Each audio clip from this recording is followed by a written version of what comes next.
ना, और इसको हम लोग यूज़ करते हैं एक्सेल में जब हम लोग को किसी भी कॉलम के सामने उसकी रिस्पेक्टिव वैल्यूज़ चाहिए हो इसी कॉलम के बेस पे। जैसे मुझे नेम के बेसिस पे कोई भी वैल्यूज़ चाहिए हो जो कि इस टेबल में प्रेजेंट हो, है ना। जैसे यहाँ पे आपके पास मल्टीपल कॉलम्स है, एज है, जेंडर है, क्लास है, यूनिट टेस्ट के नंबर है और फाइनल टेस्ट के नंबर है। ये सब वैल्यूज़ मैं नेम कॉलम के बेसिस पे यहाँ पे लेके आ सकता हूँ। तो उस केस में हम लोग यूज़ करते हैं वी लुकअप। अगर ये वैल्यूज़ आपके इस टेबल में नहीं होगी तो वो यहाँ पे वैल्यूज़ आपको एन दे देगा, मतलब नल दे देगा, वो वैल्यूज़ प्रेजेंट नहीं है। ठीक है। इसको यूज़ करने के लिए आपको जिस भी प्लेस पे वैल्यूज़ चाहिए वहाँ पे आप क्लिक करिए और आप इक्वल्स टू का सिंबल डालिए, जो कि हम लोग फॉर्मूला यूज़ करने के लिए लिखते हैं। आप लिखिए इक्वल्स टू और वी लुकअप लिखिए। तो यहाँ पे आपको ऑप्शन मिल जाएगा वी लुकअप का। आप टैब सेलेक्ट करके उस फॉर्मूला को सेलेक्ट कर लीजिए। उस फॉर्मूला में सबसे पहला वैल्यू जो मांगता है वो आपका मांगता है लुकअप वैल्यू। मतलब आप यहाँ पे जो भी वैल्यू लाना चाहते हैं वो किस वैल्यू के लिए लाना चाहते हैं, किस वैल्यू को लुकअप के बेसिस पे लाना चाहते हैं।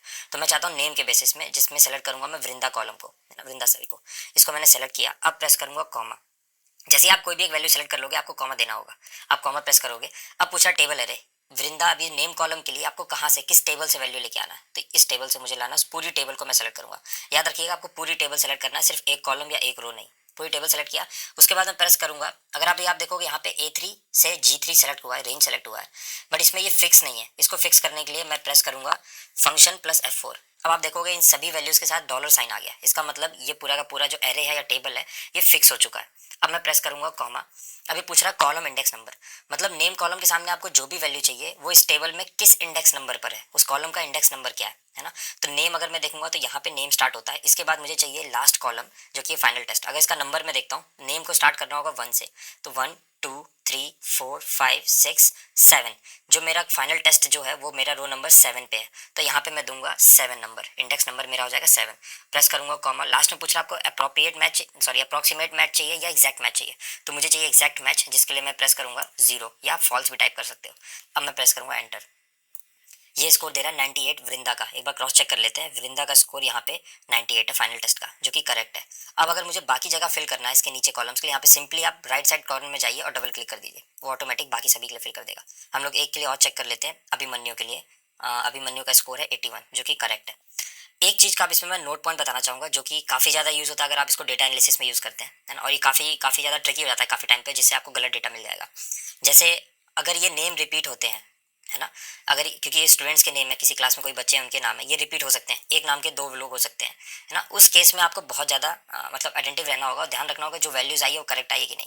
अगर डुप्लीकेट वैल्यूज़ चेक करना है तो उस पूरे कॉलम को मैं सेलेक्ट कर रहा हूँ, कंडीशनल फॉर्मेटिंग में जा रहा हूँ, हाईलाइट सेल्स में डुप्लीकेट वैल्यूज़ को क्लिक कर रहा हूँ, ओके कर दूंगा। अब आप देखोगे यहाँ पे दो वैल्यूज़ आ रही हैं जो कि रिपीट हो रही हैं, हरी और एक और बार हरी आ रहा है ना।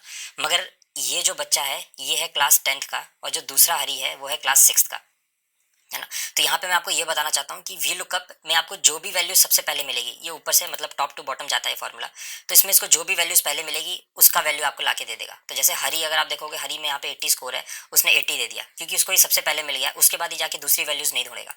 भले यहाँ पे हरी 10 बार आ जाए उसको फर्क नहीं पड़ता, जो भी इसको सबसे पहला वैल्यू मिल जाएगा वो इसको सेलेक्ट कर लेगा। ठीक है। अभी तो हमारे केस में एक जो डिस्टिंग्विशर है वो है कि एज अलग है बच्चे का और क्लास अलग है, तो उस बेसिस से हम लोग डिस्टिंग्विश कर सकते हैं। अब यहाँ पे आप जो भी वैल्यूज देख रहे हैं ये चेंज हो जाएगी अगर इस कॉलम में मैं कोई चेंज करता हूँ। जैसे एग्जांपल में दिखाता हूँ आपको, अभिमन्यु का स्कोर 81, अगर मैं इसको कर देता हूँ 95, तो आप देखोगे यहाँ पे भी 95 चेंज हो गया, है ना। अगर इसको मैं कर देता हूँ 100, तो आप देखोगे यहाँ पे भी 100 चेंज हो रहा है ना। तो अभी मैं अंडू कर दे रहा हूँ। इस केस के लिए आप क्या कर सकते हो, अगर आप नहीं चाहते कि वैल्यूज चेंज हो, अगर आप चाहते हो तब तो कोई दिक्कत नहीं है, जैसे ये टेबल अपडेट होगी वैसे ही ये भी डेटा अपडेट हो जाएगा। बट अगर मेरे केस में मैं चाहता हूँ कि ये डेटा फिक्स रहे, तो उस केस में आप क्या करोगे, इस पूरे कॉलम को जहाँ जहाँ वी लुकअप लगा है उस सभी सभी सेल्स को आप सेलेक्ट करोगे, कॉपी करोगे कंट्रोल C, और यहाँ पे राइट क्लिक करोगे, आपको एक ऑप्शन मिलेगा पेस्ट एज वैल्यूज लिखा आपको, है ना। पेस्ट ऑप्शन में आपको एक ऑप्शन मिलेगा पेस्ट वैल्यूज, आप पेस्ट वैल्यूज कर दीजिए।